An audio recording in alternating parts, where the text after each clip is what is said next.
Hello, everyone. Welcome to Tea and Books Chat with the creator of Cup of Tea Without Books, Please, Tarisha, and myself, co-host Whitney.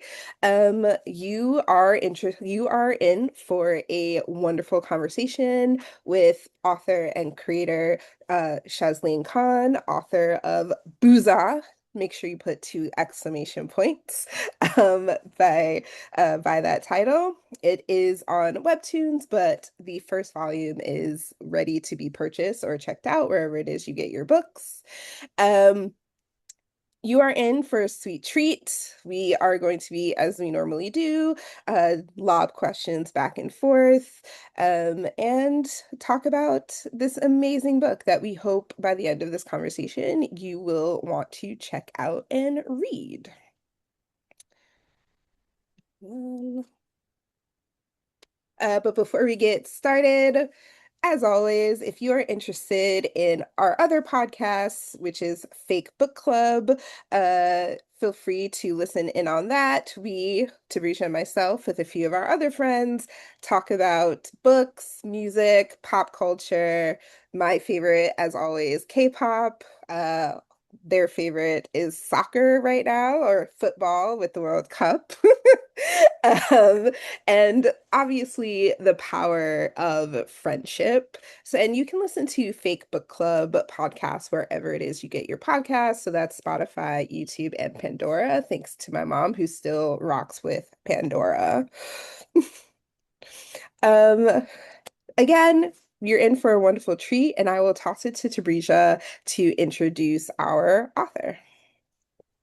Thank you, Whitney, and hello, everyone. I am Tabrisha, and I am the creator of Cup of Tea with That Book, Please. And I have the extreme pleasure of welcoming our guest, writer and illustrator Shazleen Khan, author of the her comic debut that just debuted in the U.S. In May, BUUZA, or Good Morning Salwa Volume 1.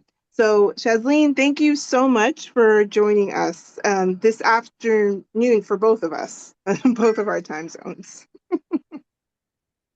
Thank you so much for having me. So, we just want to give a brief bio of Shazleen. So, Shazleen Khan is a queer Bangladeshi Muslim illustrator and author based in London. Their work centers experiences of diaspora, religious mysticism, and complicated interpersonal relationships, whether it be romantic or familial. Shazleen began self publishing their comics as a teenager and has since gone on to achieve a bachelor's degree in illustration and a master's degree in children's book and graphic novels. They work full time as an illustrator and occasionally work as a lecturer and speaker. In 2025, they judged on both the first graphic novel prize from Self Made Hero and the Selkie Awards. Their notable works include the Ignatz Award-winning webcomic BUUZA and Eisner and Harvey-nominated middle-grade graphic novel Saving Sunshine, which was published by First Second Macmillan in 2023 and was written by Sadia Faruqi. They have also illustrated books as Sinister Sisters and Other Stories, what was built to be the Ship of Dreams, the Titanic, and the upcoming book, My First Monster, which is published by Hachette and written by Cecile Castellucci. Their webcomic, BUUZA, was published by Abrams, the first volume in 2026 in May, and the next volume, I'm happy to say, is coming out in the fall as well. So thank you again, Shazleen, for joining us. Yay. Yay! So again, congratulations. We have the book. We borrowed it from our public library. Support your local libraries. Yes. So for those who have not had a chance to either read the book in print or the webcomic, can you tell us a little bit of what BUUZA is about? Yeah, sure. So I feel like I'm notoriously bad at giving like an elevator pitch or a quick summary, and I should really be a lot better right now. But BUUZA is what I would describe a low fantasy, high drama comic. It's set in this kind of alternate like 90s West Asia, in a sprawling metropolitan city, and it follows the lives of various young people kind of just going about their lives in the city. There is this kind of long distance romance, which is the emotional through line of the story, but it is very much also about kind of like working through family drama, your own sort of relationship to your identity, be it religious, cultural, whatever. And there's also a little bit of political intrigue sprinkled throughout as well. I actually discovered, or like, I learned about a genre of Bollywood movie actually recently, which is called a masala film. And the idea of a masala film is it's something that has stuff like drama, romance, political things, humor. And I literally only learned about this term recently, and I'm like, that's what BUUZA is. BUUZA is a masala comic. Like it's got a little bit of everything for everyone. Awesome. I thank you for letting us know about that genre. I'm not super familiar with Bollywood films, but they all look so lush and Oh, sprawling and just fantastic. So this Booza definitely makes me want to kind of check out more stories from based out of, the Southwest or Western Asian culture more.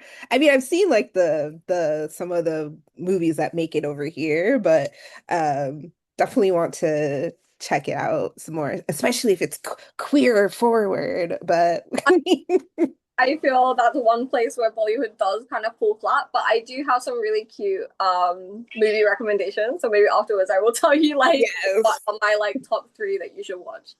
amazing. Um, so Booza, you mentioned, is set in the 90s or in an alternate kind of reality or universe. But it specifically takes place in 1997. Is that a significant year for you? Or in general, like why the 90s? So it actually so it the very first what is it like the very first chapter of Buza takes place on New Year's Eve 1997. And I planned it to be in the 90s because like I said earlier, the main emotional sort of through line in Buza is this like long distance slow burn romance that starts budding between Zach, the main character, and Jen, a man he gets a mysterious phone call from on New Year's Eve. And he kind of like Jen's kind of in a state of crisis, and Zach, even though this is completely a misdialed phone call, still wants to kind of be there for him because he realizes like who is this person? Like he really seems upset, and he's the kind of guy who wants to just help someone in the moment. And so like I wanted to, like I I'm currently like 30. I grew up in the early 2000s and 2010s, and I feel like I have so many friends who either from this country were like in a different city to me, and we kind of had like a long distance friendship, or I even had like friends online, as like many people do in our generation. And like the concept of Buza was like I thought a lot about like those friendships and relationships I had online with people who became so important to me. Um, but like trying to imagine that when technology was just not as accessible or just as immediate as it is now. And I think like again, I grew up in the like 2000s, early 2010s, and like I've obviously our generation has like seen technology like massively improve. But my mom was someone who traveled across like Asia because of her father's job, and she had these like long distance friendships from like for example she'd be in one country and she'd keep in contact with the like girls she met like at school, and they did that through like phone or like mostly from letters and stuff. So I kind of wanted to capture the feeling of what it was like back in the day, in this kind of like moment of like the turn of the century, because I think that's like when I look back at the movies, the media at that time, even just kind of like the cultural zeitgeist at the time, this concept of like, the new millennium, all this new change, I really wanted to kind of set that as like the backdrop of the story I was telling. Because I just think it's really interesting. I think it's like interesting thematically and stuff. And yeah, it was to create more problems for the characters, trying to keep in contact. It wasn't until Whitney read that question and also you talking about like the communication that I realized that this does take place in the late 90s, because even though that scene between Zach and Zen where he was just in the phone booth, it didn't even like occur to me. It's like, wait a minute, this takes place, there's a phone booth in here. Your Yeah, landline. I'm like, about this in like 2026. I talk about this in my author notes in the first volume actually because I live in London, like I'm British. If you couldn't tell from my accent and shit. But like in London, we have the iconic like red telephone booth, right? And that's like such a like phone booths are actually a really Western thing. They don't have phone booths in Asia, so like that's also something. When I was kind of looking into this world, because I knew I wanted them to have like this phone booth conversation kind of thing, because it's so 90s. It's so like you know, Zach has a mobile phone, but like not everyone has a mobile phone in this world. He only has it because of his job. Um, but like I had to kind of conceptualize a phone booth. Like I had to think of what could a phone booth look like in this world because they don't exist in Asia in the same way, at least not in these parts of Asia that I'm writing about. Mhm. and and then the fact like it just like in the first conversation they had it cuts off. I was like, wait, that can't, that never like it has happened to me when I grew up with pay phones. I was like, oh my god, I need a quarter before it cuts Yeah, off. And it was just like so funny to be immersed in that story and to go back to when communication was just very basic and kind of it not tech heavy, to say like you were able to communicate with people more, I feel, in like compared to like being constantly like text, like I feel, yeah, texting has helped a little bit better, but the communication now is like it's just basically like DMs on social media. Compared to them, you're actually having a conversation and you're reaching out. It's like, oh, I'm having a problem. I'm going to pick up the phone and call my friend. It's like that kind of feel, and that, and I really appreciate that, the setting and the feeling that this story did. Whitney, and I I didn't know if you want. Oh, go ahead, Chesley. Sorry. think you actually mentioned something which is also like it's exciting to be able to talk about this because you sort of mentioned like oh yeah you just Instagram DM someone. That is also a big reason why I said it in the 90s because like we live in a world now where if you met someone on the street, if you got their name, you got their general thing, you might very easily be able to find their social media. Like you can find their Facebook, you find their Instagram, you can probably find their LinkedIn, like really, really easily. And I say this as someone who's done this, like like I've met people and I just immediately find them easily.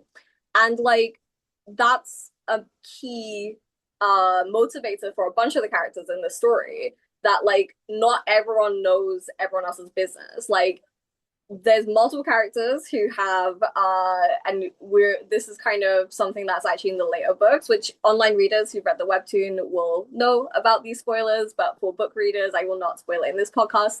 But there's some characters who are hiding their identities. There's some characters like Jen, the character we meet early on, that Zach wants to look for, that later on we find out Musa is also looking for his own, for their own reasons. um they can't just Google him. They don't know his name and they can't just like find him. There's no Google. Like, no one has like internet access that easily. And so that is like a major conflict throughout the whole story. And to maintain that, I wanted it to be in the 90s where you can't do that stuff. I am not a webtoon reader. Well, the also having to, I'm a librarian, so I like the physicalness of the books. How for me, because now I'm impatient and I need to read the rest. Like, how far, without spoilers, like, how far into the series is it? Is the webtoon like just volume two? Because volume one, listeners and watchers at home, is thick. It is like a good like 2.5 inches thick. Don't be intimidated by the size. I Because actually it's got a like very quick read. So I'm like wondering if Like, are we up to volume three, four, Yeah. like just two? Okay. That's Yeah, good to so know. basically BUUZA was originally published as like I self-published BUUZA originally before I got the deal with Abrams, who's my current publisher for it. So the original volume one looks like this, and it's a lot skinnier. It's still 100, it's like 106, no, it's 180 pages, I think. And then this is volume two, the original volume two. But there's actually five volumes.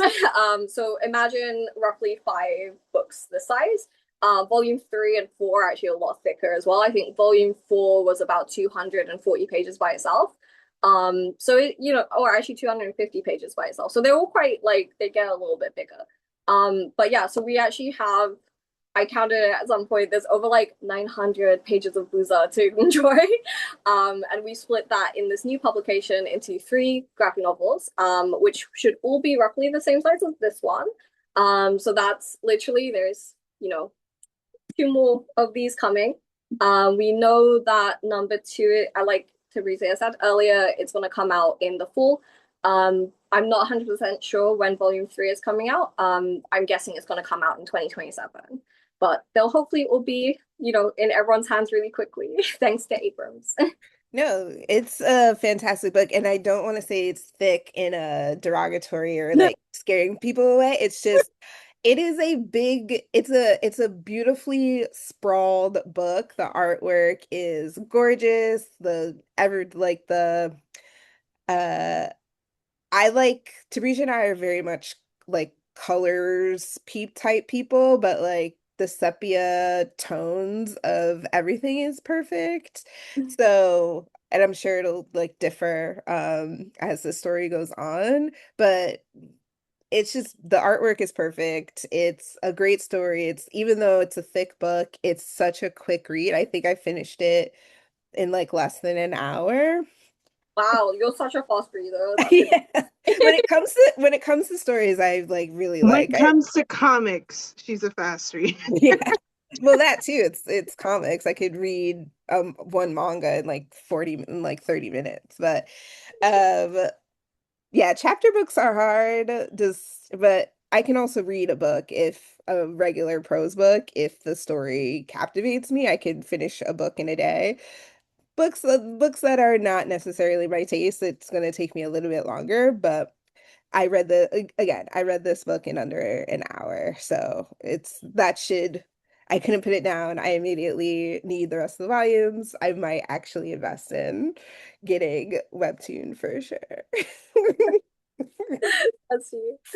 Uh, Yeah, I actually get like a really funny review, which I think is a really good one. That someone was like, this was on Storygraph, and I just read this recently because I didn't realize Storygraph. I've never used it myself, and I saw people use it, like book Instagrammers and stuff, and I was like, oh wait, I wonder if my book was on there because obviously I don't put my stuff on. Like I think there's like librarians and I don't know who puts it on. It's like let me make sure that my book is actually on here if people are using it. And it is. And then I looked through and I was like, oh, okay, we've got some reviews. And one of the reviews was really sweet. It was like, like the person was like, I really like this book. It's really good. But for an accessibility, it's really heavy. It's really big. And I was like, that's, I think, the best review. Like, kind of the best review. And honestly, this is the thing. Like, I used to self-publish these, right? So I knew, like, I had to cover all my own costs. I did these through quick Kickstarter and stuff. And I used to I'm giving the prices in GBP because I can't convert them to USD. But for example, like this book used to be, I think, £15 in person and then £20 online. Um, this book, which is twice as big, has extra content in the back, is £13. And I'm like, oh my god, the bang for your buck. Like I still kind of can't get over it. I'm just like so excited to share it with people because I'm like, you're gonna save money. Like you're gonna save so much money in this economy. Like this massive book. Like, so I actually love that like review so much that it's like it's so big it will hurt your hand. I'm like, yes, it will. You should buy the digital. But also, I'm so proud to have made something that's like I genuinely am like, if I was a customer and I saw that book on the shelf and it was 13 quid, I'd be like, I love that shit. I also wonder if it's because self-publishing versus like a traditional publishing house might, they source their it materials and everything. it's entirely to do with like production. Yeah. entirely to do with like how, because the originals are like digital. I don't know how much we know about like printing and printing processes, but like the original is like a digital printing, which is often much more expensive. It's better for if you do shorter runs. So if you do something from like 100 to 500 copies, like it is fine. But the new one I think is litho printed, which is great for like when you make really big print runs of thousands and stuff. So because now I'm with like a real publisher who can like, take care of all that, like who have like I honestly think they've done such an amazing book, like an amazing job with the new book. Really so happy with how it looks like. And it also means that it's way more of an accessible price. It's at all these different shops and everything. It can go to libraries. I wasn't able to do that before. I'm really, really just so happy to be able to have this book be more accessible to people. I think Yeah, and it costs the list price for this for the US is 17.99, which for this thick, that's not a bad price. That is really not a bad price. And also, like, I was reading this yesterday and my coworker saw it. She's like, "Oh my God, I did see that book and I want to read it." And I was like, "It's really good. You should read it." She's like, "Okay, thank you." I feel like a lot of it's cataloged as teen, as YA in our collection. And I feel like with a teen that will pick this up, they might feel intimidated, but I feel like they will still grab it. And also, it would give them a sense of pride that they read. Like, getting teens to read, especially now, is very difficult. So, see, and they flick through these pages, they were like, "Oh, this is a comic," and I'll feel really good that I read like a book that is like over 300 pages. They would make them feel a lot better about getting a good story, and also feeling a lot better in their reading habits as Yeah, well. that's really sweet in a way. Like I think what is it like it's something that I didn't really have a big input of in terms of age categorization, and that was something that was decided more by the publisher. When I was actually originally writing this comic, it's a comic that doesn't really have anything explicit in it, but it does have adult themes. And so I never really marketed it as teens, but in the UK we have slightly different demographics and age ranges, and also we have a different schooling system. And so one of the things here is that I usually say 16 up. So if someone comes to my table at an event and they'd be like, "Oh, I want to read this," my age limit is usually 16. And I think in the US, like 16 is in the YA category. Like this, it's just an older YA. So I think it is ultimately appropriate for, I would say, anyone 60 and up can read this book, because there's nothing graphic, and because everything is treated, because of the way things are treated and handled. I would say that. But yeah, I'm really glad. I have high hopes, but it's really nice to think of it that way too, that a kid might be really, happy with themselves reading it. My cat has things to say. Yeah. well, we love a chatty catty. So, um, kind of circling back to the book, we do amazingly went off tangents, and that is what Tarisha and I love to do. We love like the gender ambiguousness of most of the characters and how they're drawn. And there's no defining gender for or how gender is performed with these characters. And we just wanted to know, like, was that intentional and why was it important to have this representation in BUUZA? Yeah. So this is like I was actually really looking because you guys sent me the questions. I was actually really looking forward to talking about this because I think my feelings about this has really like changed over the time because I've been working on this comic since about 2018.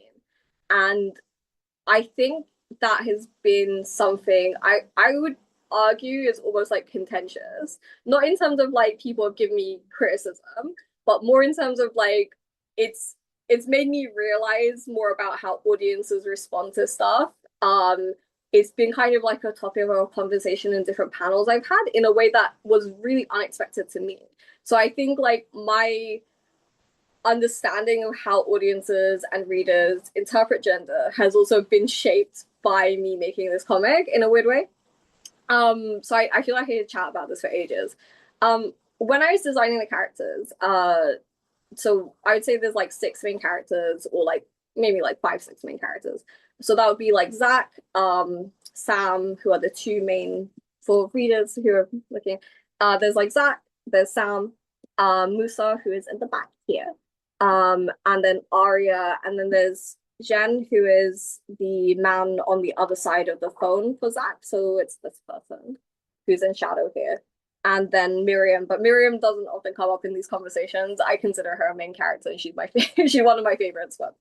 But I find it really interesting because the characters who get misgendered the most when I published this comic on Webtoon was Sam and Jen, and they're cis, and I think that was really weird and funny and interesting to me.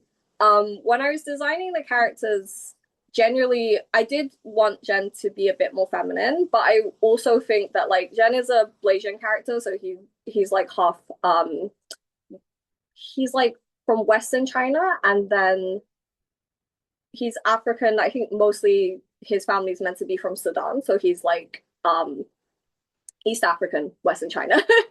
And so like I wanted to have like a, because the two male like romantic characters are Zach and Jen. And I really wanted to not have there be this, I don't know if you guys read like BL or like Yaoi. And you know how there's like a light hair boy and a dark hair boy? You have to kind of remember that I was writing this comic. You guys heard, what was that one that was like Cruel Prince? No, it wasn't Cruel Prince. It's like there was this one boys love like yaoi book or something that was about like it was this blonde rich boy, and he has like a, it's fucked up. He's like got this dude who's his dark hair guy, and they're like in love, but it's really problematic and fucked up. Like I think it's That I don't does not narrow any. I know because That's so much. I just think that I was existing in this world because this is a pre-Heartstopper getting really popular world as well, right? I was existing in a world where, like, for boys' love representation, you have some masculine, hyper masculine, dark hair boy, and a super femme, like, very frail, fragile little baby, light hair boy. They're both kind of white, but, and again, we're all people of color here, we're all together. Yeah. But it's like, but the dark hair boy is also ambiguously brown, which, like, you know, is like creating a hyper masculine, but he's also not a brown boy really. And so I'm like existing in this world where this is the main kind of yaoi ship that's being shown to me, and I'm like, I can't be hacking, I can't be looking at that, you know. So I really wanted to write a romance between two men of color, who, you know, are from different places, where their gender, the way they present, all the different things about them, I wanted it to be more human, a bit more like real. I think it's like one, it's nice to draw like black men and biracial black men with like long hair. I think like Jen's a character who has like um he has like natural curls like out, like him and his sister also is like that. I wanted there to be like, in terms of character design, in the story, like I have three characters who are siblings, which you find out very early on. It's Miriam, Jen, and Musa, but Jen is like a half sibling who's been hidden because of various plot things. But I wanted especially Jen to look like his siblings, to look kind of, this is something that is more apparent as the story goes on. I want Jen to look a lot more like Miriam and look more like his mom and have that kind of resemblance to, because I think that's emotional. I think it's beautiful, right?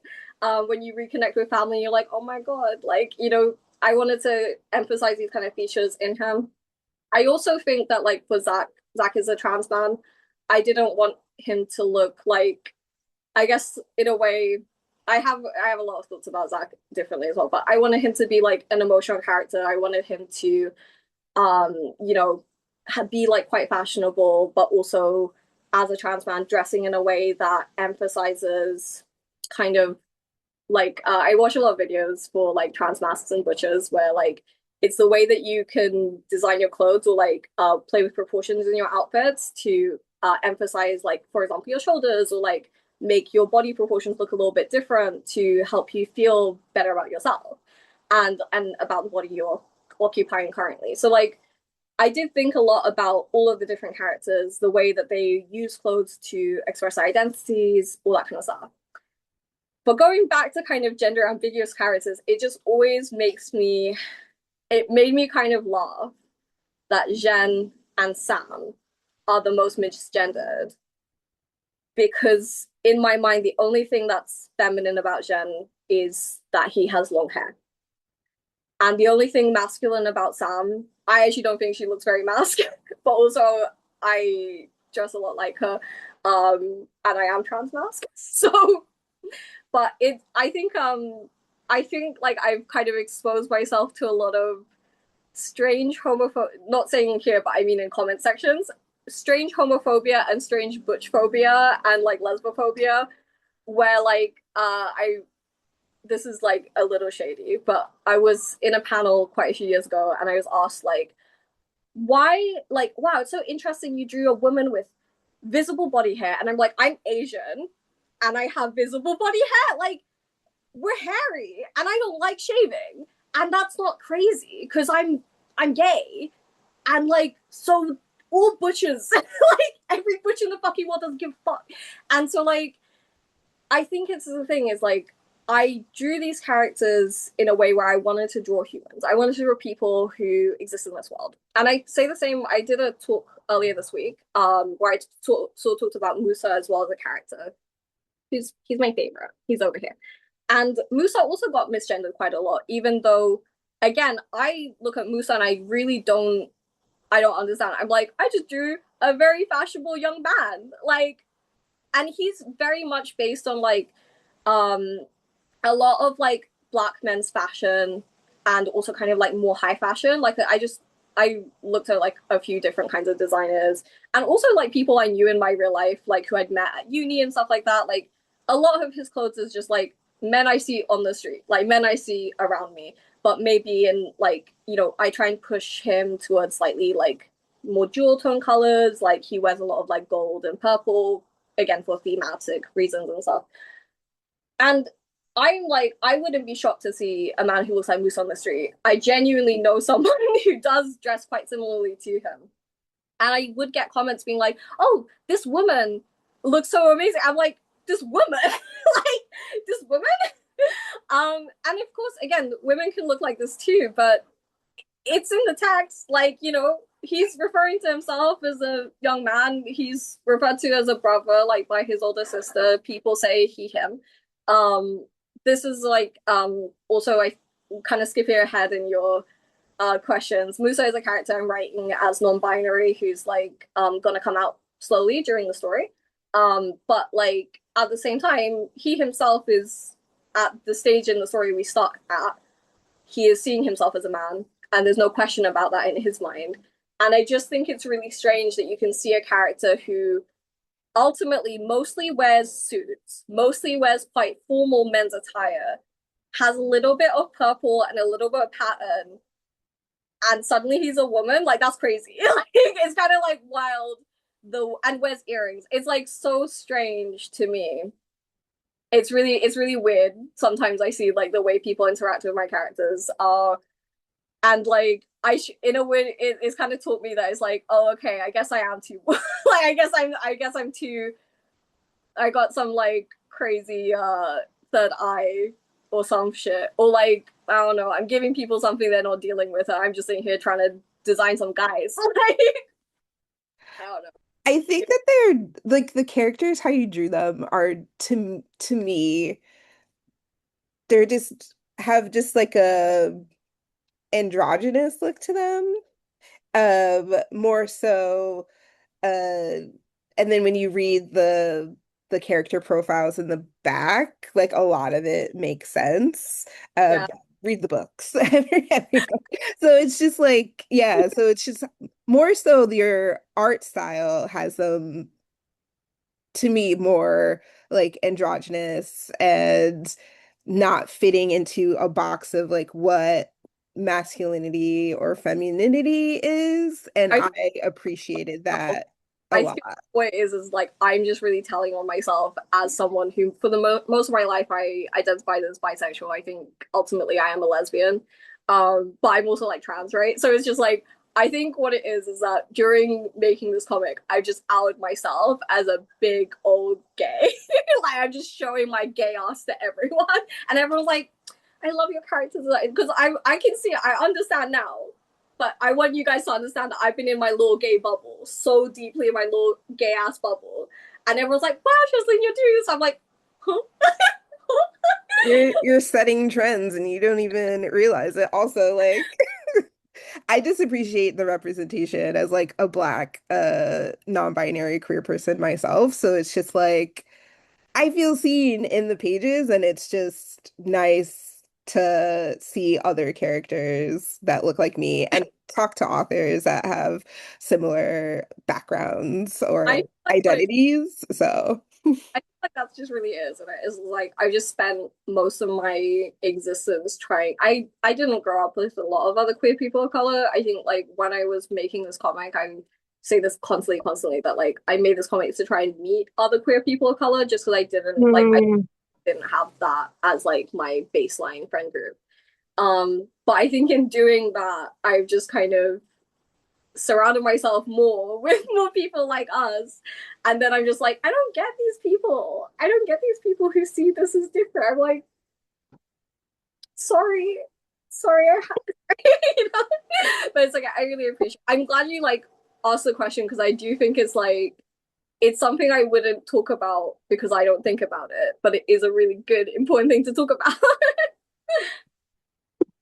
yeah, and I mean, I'm not queer, but I'm a queer ally, and I always try to make sure I'm promoting and also reading diverse reads of identities that are beyond my own personal identity, so I can have like a better appreciation and understanding. Because I feel I could talk to Whitney about it, but also listening to what her experience are and seeing other people's experiences are, it just it broadens your horizon. And I feel like because reading this like about the gender ambiguous, I did notice that, but then also I was like, the story's really good, so I really don't give a shit. I don't care. I care, but also I'm like, it's a really good story. I want to know more about these characters. And I did appreciate like the character profiles to give a deeper understanding of the because I just made me feel more connected with them. And it was like kind of a soap opera kind of feels like I wish I had this kind of soap opera when I was growing up when I was a teenager. 100%. I also wanted to kind of say one thing as well about this is like I think also we live in a society we live all of us are like in the UK or in the US and like we live in a I think the correct way to say is like a hegemonic white culture. Like we live in a culture where whiteness and white standards of gender and white standards of dress are like seen as like a default. And even if you're from like whatever culture, whether you've like grown up in your country or you've like been like my parents are more recent immigrants and shit, it's like whether you carry your home culture and stuff, like the dominant culture globally is a Western white American culture ultimately, because that's what's being exported out to our home countries too. And one thing I did want to do specifically with the dresses of the characters, or like with the clothing style of the characters, is draw a lot of like Asian and African. The kind of African influences I'm picking are usually like North and Western and Eastern. Yeah, kind of like that part, the West, East, North African inspiration, and then a lot of South Asian and Mhm. Asian cultural clothing. And a lot of the clothing they're not what they don't look like kind of Western masculine clothing. Like in South Asia, in my home country of Bangladesh, we have a really casual thing called a lungi, which is just it's basically just a big cloth that men wear as almost like a skirt. And that's just normal. It's very grandpa coded, right? Like that's a really grandpa piece of clothing. And that kind of like that is masculine. that's masculine in my country. And a lot of the clothing that the characters wear, even though they're kind of stylized, and this is, I'm talking about like male characters, a lot of these characters are wearing sort of like kurtas, which is Zach wears kurta styled clothes, which is it looks kind of like a tunic. It'll be a little longer, so it's kind of more flowy as well. He'll wear that kind of style of clothing. Zach actually wears a skirt multiple times during the story. Mhm. Musa wears again more flowy clothes, and sort of later on in the story he wears something that's inspired by like Sudanese clothing, which also has kind of like a flowy style. These are masculine clothes, and I think one thing I want to express in the story is that, like, you know, masculinity looks different, femininity looks different.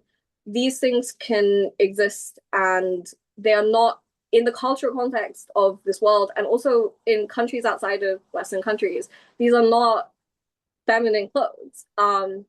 There's obviously characters who do break the boundaries. So like Arya is a character who is the most like that's a character I really specifically designed to be very ambiguous. And Sam ultimately is designed to be a butch. Like she is designed to be someone who's wearing like showing a lot more skin, showing a lot more like wearing kind of more masculine clothes in a way that is transgressive. And that also gets picked apart, funnily, by Muslim and like by Muslim readers a lot of the time, being like, haram police, she should cover like that's crazy. Like, it's really funny. Um, but yeah, like I think it's these are all things I'm designing these characters to, you know, impart certain values or whatever. And I think like what's been the most interesting is realizing, at least for me as a writer and a designer, is realizing like, oh, okay, I not just the characters I'm specifically doing. I guess I'm doing this for everyone. I guess everyone is actually being transgressive in a way that I didn't realize. And you did touch a little bit about this when you were talking about the fashion, but it seemed like when Whitney and I were reading this, it seemed like fashion played a big part in the character designs. Like, so were there like a particular designer or designs that inspired you in creating the fashion for these characters? Yes, so this is like again, I'm so excited to talk about this. I actually have a Pinterest board for each character, and I have a Pinterest board for different segments of the culture as well. So part of the story you find out in volume 1 is Jen, who is our kind of male love interest character, who is like segmented away from everyone else. He kind of has his own story going in the background, and he joins like a design atelier kind of thing. And so that designer also, I've made a Pinterest board for her. I so I kind of want to backtrack a little bit and be like, why as well, like clothing is so important to this world, because I wanted it. You're right, like I put a lot of thought in the clothes, and the clothes are a massive thematic thing as well. Um, so BUUZA is set in this kind of alternate Central Asia, West Asia, and a lot of the characters are from like different parts of Asia and Africa. And the idea of BUUZA is the world is inspired by the historic Silk Road. So the Silk Road, for those who may not know, was a ancient trade route that spanned from China all the way to Turkey. Incidentally, Jen is partially Chinese and Zach is Turkish. And so like it was named after the trade of silk as a raw material, which would have been manufactured, harvested in China from silk mothworms and stuff, and then would move through Central Asia and then to South Asia, where it was, I think South Asia is where they would manufacture the actual fabric. So a lot of fabric production has traditionally been made in South Asia. And South Asia also like would produce fabrics in, you know, different materials too, including like cotton, silk, like a lot of natural materials. And then those textiles would then be traded again through the route, and then finally created into garments in like Western Asia and be sold in Turkey. So, or like modern day Turkey. And so there's also loads of other goods that went on the Silk Road. Religion also spread through the Silk Road. I think it's theorized, I think like Islam and Buddhism and Hinduism, like I think Buddhism was a big one that traveled east on the Silk Road. Islam and like I think Christianity as well was like some of those were like spread on these kind of ancient routes. So this was like I actually studied the Silk Road a little bit for an art project when I was on my master's year, and that kind of like formed the foundation of me being really interested in that period of time and thinking of it in this like very warm, fuzzy, like, oh my God, Pan Asia, like unity, I love that shit. And that kind of inspired the world of BUUZA. And it's also kind of like why our main kind of like religious oligarch, our large possible dictator, who's very slay, uh, the divine oracle, who is ostensibly the leader of the state of the world that we're in. They're like a spider because spiders make silk and like they make silk threads and shit. So like it's all kind of thematically linked in that way. The country is literally the literal translation is the country of silk. And because of like just to harken back to this real life history. So with that all in mind, that's why like garments, clothing, all this kind of stuff is really culturally important within the world and within the universe itself. There's an implication that you have, again, like I mentioned earlier, Jen joins a design atelier. So like people who are making independent fashion design. Musa is studying textile design, and the implication is that his family, one part of their business is textiles. All the characters really care about their clothes. That's just like a part of the world and a part of the vibes of the story, which doesn't have to be like explained, but is in bake throughout. Yeah. I think that's a we please share your Pinterest board with us. Yeah. Oh, I didn't even answer your question about this specific like design. Yeah, so in terms of specific designers, because the like setting of the world is the 90s, I looked at a lot of so depending on the characters, a lot of what Arya wears. So Arya is like again the divine oracle. What Arya wears is really just inspired by haute couture from the late 90s and also kind of some a little bit. Well, I think theirs is mainly late 90s. So I can't off the top of my head think of the designers, but I have like a bunch of these things saved. And then I also cheated a little and used this specific collection from I think the way you say it is Eli Saab, which is How did I know you were going to say that? yeah, How did I know you were going to say, because I was going to jump in and be yeah, like, it's giving Ellie Saab. yes, yes. So that's I love exactly Ellie yeah. Saab So like so much. so that's like I really really love the gowns. Like I love it so much, and I think like when this series, like when I first started planning and doing the pre-production for the series, that's when that collection had come out. I think it's like 2018, 20, yeah. So like that collection come out and I was like, I love this. I love this. I need to have it. And that's like a big foundation of like a lot of Arya's clothes and some other characters' clothes as we go through this like series. The design collective that Jen joins, I actually wanted to be inspired by a few different and slightly more 2000s fashion. So like some runway looks from there because the idea is like they're kind of like really on the cutting edge and they're doing more ready to wear designs, but kind of more contemporary design. So I wanted to kind of pull almost from the future to give that impression. But then in terms of daily wear, like I am inspired by kind of just 90s like fashion. So Musa is more inspired by, I guess, like more business wear. He was also inspired by a few specifically Black designers. Again, I made this comic in like 2018. Black Panther had just come out, and I was like pouring through all of the like. I have the book of it. It was like a big.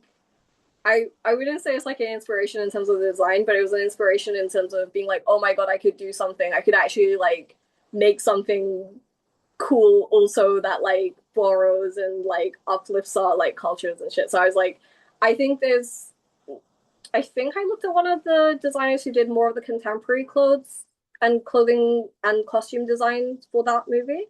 And then I also just looked at like contemporary men, like black men's like fashion and suit designs, including kind of like trying to combine more traditional cultural clothes with kind of like suits and like beautiful fashion and stuff.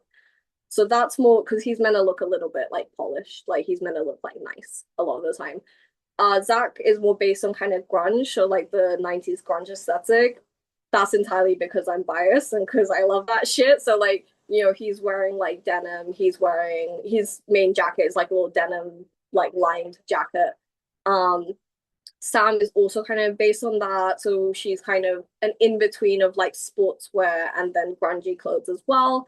And Jen's outfits are more that kind of, I don't know how to say it, like classic 90s like sportswear and like casual clothes. So like he has like nice trainers, he's got like more bright colors and stuff, and he wears kind of like a bigger breadth of colors, but a lot of his stuff is like gonna be very like soft and like kind of wearable fabrics that you just kind of be chilling in. So I tried to like show a variety of like 90s cultures, and then like Miriam's clothes are based on like hijabi fashion, so like modest wear for Muslim women, a lot of like flowing gowns, a lot of like very like drapey fabrics, and yeah, just more gentle kind of like very, very high feminine kind of fashions. Oh my God. Ugh. Yeah. Ellie Saab, you know that meme where it's like, if I won the lottery, I wouldn't tell anybody, but there would be signs. Ellie getting an entire Ellie Saab or Ellie Saab gown collection, Me dream, dream, dream. too. I really like And I it. just looked it up and I'm like, oh my God, yes. I want all the dresses. Everything. And I just want, yeah. Oh my God, yeah, definitely. Um, Oh my God. uh, so, uh,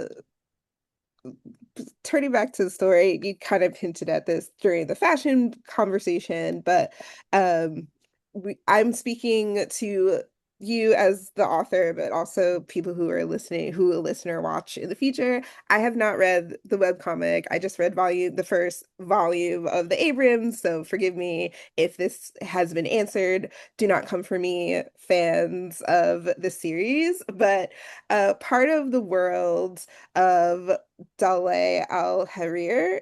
Hopefully I said that correct. Charlotte Alcoyer. So Al-Harir. it's a T, not a Y. A satir. Yeah, Oh, so wow. it's Charlotte Alcoyer. Sorry, I'm saying it in some Asian way. No, it's okay. I I'm glad you are correcting me, or because I clearly butchered it. But um, is it that is like the entire Yeah, world, so that's the okay, entire. that they're in. Um, but it's like a fantastical world. It's fantasy adjacent. And some of the characters have the ability to transform into animals or take on animal characteristics. Like Arya is a spider who's gorgeous. And Zach is bird or half bird, and Sam is um half deer, half rabbit. Um, and will we get to see them transform or take on some of these characteristics in the future? So we have seen some stuff from Aria. We're gonna see that pretty soon. For readers in the physical book, I believe there'll be some exciting developments in the next edition. Um, But for Sam, actually, she has a throwaway line pretty early on where she kind of says, like, nah, I can't really. And I've not really like, because for me, the transformation to becoming an animal is kind of for me to express, like, I guess, like human differences and also the characters' like self identities. So even though it's like, ah, fun magic, it's like, no, no, no, this is to express something about inside themselves. So like, uh, I won't like, I try not to spoil too much, but like, basically, Sam won't transform. Like, that is not gonna happen, unfortunately. Both because I don't want to think about creating a strange creature for her to transform into, and also because it's not really relevant to her character. So her relationship to her own, I think, ethnic identity, despite her having feelings about her family life, and we kind of get allusions to that, she doesn't feel as conflicted. Um, and there's kind of like a different, like, she doesn't feel about conflicted about that specifically. Zach, however, yes, maybe we shall see something soon. I've obviously made like there's 3 volumes. It is not currently happened, but maybe if there's a volume 4, maybe we will see some shit. And I'm very, very excited to draw it when it happens. I'm excited to um see it. If disappointed, but again, you don't in the first volume or this current iteration,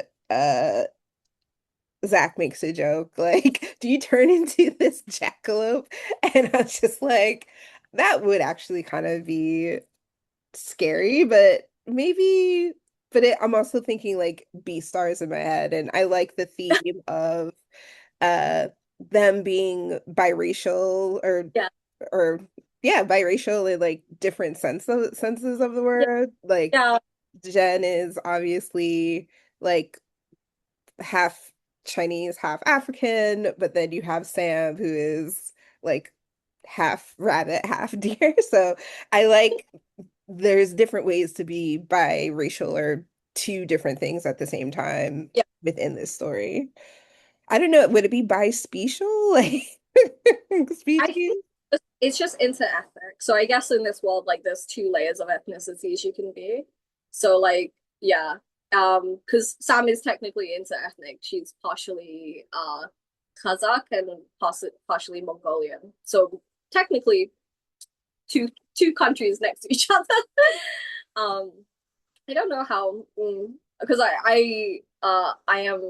I'm obviously queer and my beautiful girlfriend we often say that with each other that we're not an interracial couple but we are an inter-ethnic couple because we're both South Asian but from different parts of South Asia.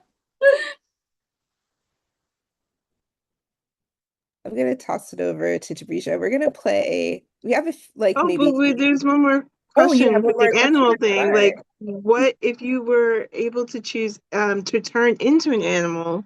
Which animal would you choose to turn into and why? I actually was thinking about this beforehand as well. To be very boring, I probably would be a bird. I was talking about this kind of. I get really bad balance. Like I really bad.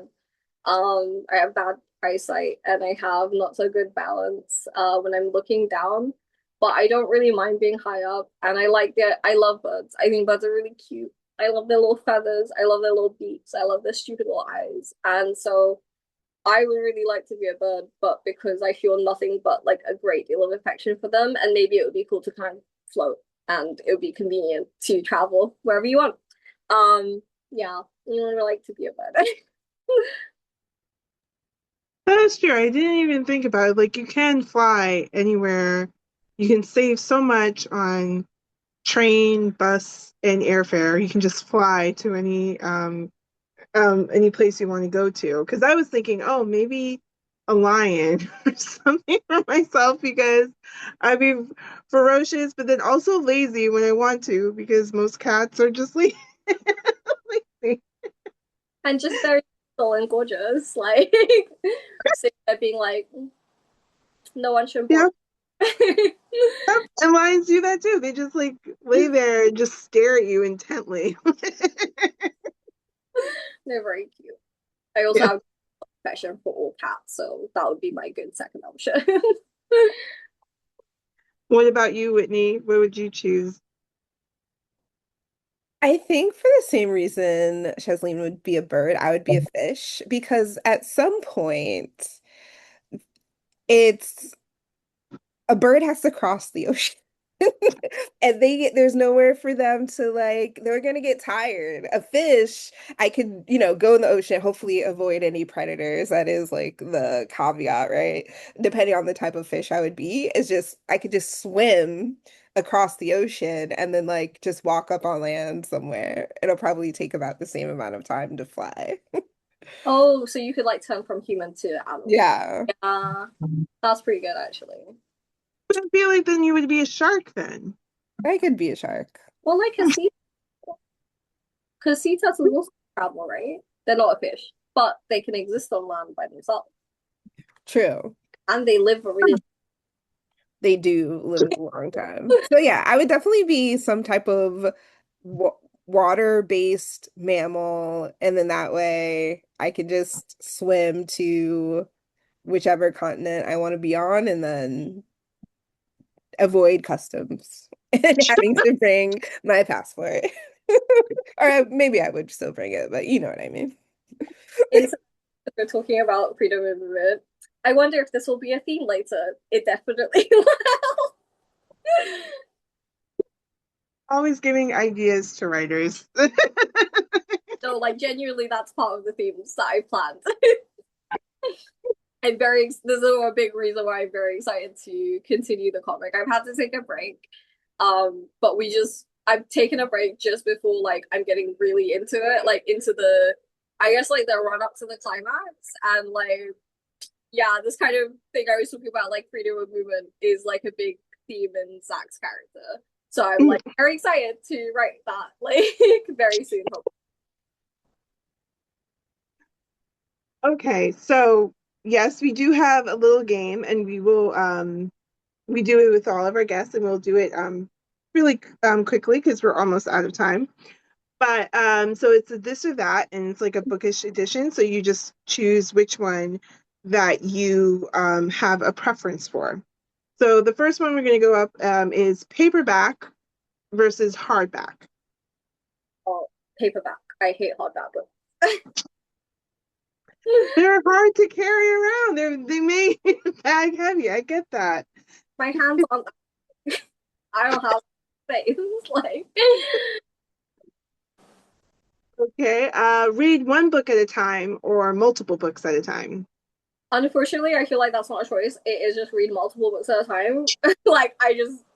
I'm currently reading 2 books at once right now, and I will just randomly pick like comics. Okay, one POV or two or more POVs.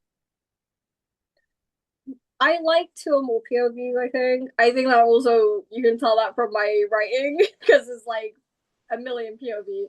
But yeah, like I like the story potentials of multiple POV. Okay. Um, a hard copy, whether it's a paperback or a hardback, or an ebook or audio. Oh, okay. So it's hard to be like saying that one because I feel like audio and ebook are like really different to me. Um, so I can't do ebooks at all because it hurts my eyes too much. But I do really like audiobooks, but you can't make an audiobook of a comic. So for Yeah. like physical, for reading books, it's audiobook. Actually, there is one comic that both me and Whitney, it's by an author, and they just released an audiobook out of it. Oh, It's Radiant Black by Kyle Higgins, and they have a full cast that they did. So that would be interesting at that to point, it's listen to. an audio drama because the comic part has just completely disappeared then. Yeah, I know. True. It is. It would be considered a drama, Yeah, yeah, yeah. and but I'm starting to you start to see a little more like they take comics and they're changing it into an audio book drama kind of feeling. Yeah. So it's an interesting take. So Yeah, I feel like because I'm thinking more. Sorry, I know we're running out of time, but I'm thinking no, no, no, yeah. I'm thinking as like a worker. If someone was like, "Oh, we're gonna adapt your comic into audio," I'm like, "Okay, cool." So I don't have a job. I'm useless now. Like, cool, cool, cool. I mean, they do it with manga. They have like the drama CDs for Yeah, manga. So I think it's the that's why same. it's like it would in my mind at least. It's like it's no longer a comic. It's just a drama now, which is beautiful, and I love a drama, and I would love an audio drama of BUUZA one day. But I'm like, as a worker, I'm like, I'm out of here. I'm useless. I can make a cup. Well, But it you wouldn't are be definitely not if it's useless. based off of you, it wouldn't exist without you. So Exactly. hopefully you'll at least if it ever happens, you'll get some royalties from it in some Yeah, yeah. No, I'm very hopeful. One day, maybe in my dreams. way. Okay, so this next one, Whitney and I have a little competition going on between us. We're tied. We're tied, currently tied. So bookmarks or page corner fold. Is Page Cornerful? Oh my God. I'm so bad at bookmarks. Thank you. And like I'll lose them, you know. Same. Sorry. Whitney has no excuse. We work at a library. We get like a huge Those bundle of bookmarks all the time, those bookmarks are ugly. which is why you can lose them. You can lose them. Also, their advertisement for the job, and I don't necessarily want to do that outside of the library too. And hence you can lose them. Or I can just dog ear my pages Oh my like God. Shazleen. Okay. Thank you. I am ahead.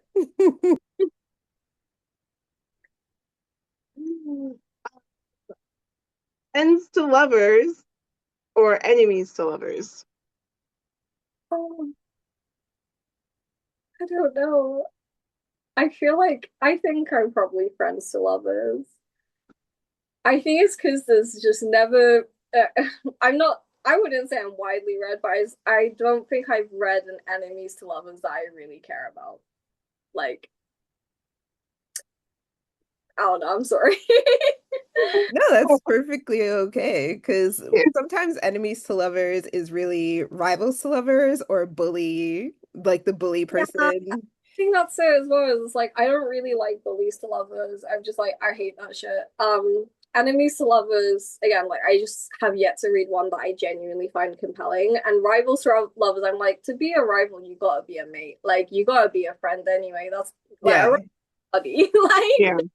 so that's kind of I think rivals to lovers is probably my favorite. Like that's the good shit. And then the last one, reading with tea or reading with coffee? Reading with tea, I don't like coffee. Yeah. At least I went with that one. Because Whitney's a big coffee drinker. I was gonna be was what was it? The coffee versus the sute sai. Oh, yeah. Oh, and we can end with that one. Like, I the coffee or the sutesai. It's tastes like I Turkish coffee is too strong. Turkish coffee is so Mm. I can't be having that. I've never actually had to taste like, but I'm really interested to have it because I love like a milky drink and I love stuff that's like kind of sour and bitter. So I'm like, I bet I'll like it. I bet I'll be really down. Yeah. Well, thank you for that amazing Q&A. We know you started off a little bit, but we are going to ask our very last question, and that is 30 seconds. Tell us why everyone should read this book and be anticipating the next volume, like Tavrija and I are, or I am, grammar, whatever. Um, and you can be as silly or as simple as you want to be. One of our favorites is an author that we interviewed where he was like, this is the book. Here's what's inside the book, and this is why you should read it. And then that was it. So, or you can just talk about how this is just amazing book that you should read and why. And we will give you the floor in 5, 4, 3, 2, 1. All right, well, you should read BUUZA because in the words of nearly everyone who's ever read this book, online, in person, wherever, no one has ever read a book like this. So if you want to read a book that has an entire queer POC cast that's set in an Asian inspired fantasy world, this is it. I can't name another book like it. That's what you should read, Busan. Yay! That was perfect. Let me pull up slides again. Give me one more second. Did I? I think I closed it by accident. Hold on. No, it's okay.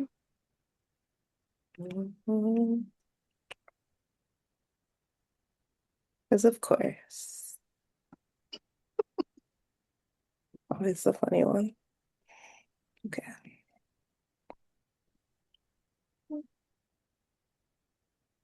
It is hot, y'all. Yeah. There's like a big window glaring at me, and Yeah.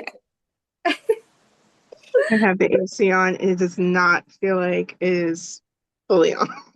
And we don't have um, we don't have ACs in this country, so I'm dying, you know. Shazleen, I've spent a summer in the UK. One time, I know I feel your pain, and I'm so sorry. But I'm when so the bad place. yeah. It's like even the tube station. I was like, oh my God, you guys should just shut down the tube The train Oh until my it gosh. was fire here. Like there was a fire like 2 days ago. Like, Oh man. Oh no. Well, but I'm glad like you're safe. And literally with that, melting. It's yes. Oh, so thank you, Shazleen, for coming on to our podcast, and thank you everyone for listening. Yes, you can get BUUZA Volume 1. It is available in print at your local bookstore, and you can check it out in the library. And also, you can read the entire series if you if you're okay with reading it digitally, you can go to Webtoons and you can read it there. We will be providing the links on the blog for all of that. And also check out more books that were illustrated and or written by Shazleen. So BUUZA Volume 2 does come out soon in the fall. So we will be providing the pre-order link for that. And also check out the other books that Shazleen illustrated provided covers Um, for. so oh yeah. oh, Oh, oh sorry. no, you were gonna say something? I was just gonna say, like, I obviously don't get royalties for the ones I just in the cup this for, but please check out Saving Sunshine and two of the books that aren't on there. A lot of my books are mainly like the ones that are out right now are for middle grade, so they're younger than the audience for BUUZA. But the other ones would be what was built to be the Ship of Dreams, and I was also an artist, one of the three artists on Sinister Sisters, which also came out with Abrams and is part of the um Are You Afraid of the Dark series of like horror, like kids horror comics. So please look at that stuff. And yeah, I also have an online shop if anyone's Yes, interested in and shit. we'll be providing all the links to Shazleen's website and online shop also on the blog when we upload when this episode is uploaded. So thank you again so much, thank Shazleen, you. for joining us. And please definitely go check out BUUZA. It is definitely a worthy read. It's probably one of my favorite comics of this year. Um, Make sure to follow us on Instagram, Threads, Blue Sky, and subscribe to our website to keep up to date of more book recommendations and also upcoming and past episodes. Make sure to follow us on Spotify, Pandora, Apple Podcasts, wherever you get your podcasts. Sorry, I just blanked out for a little minute right there.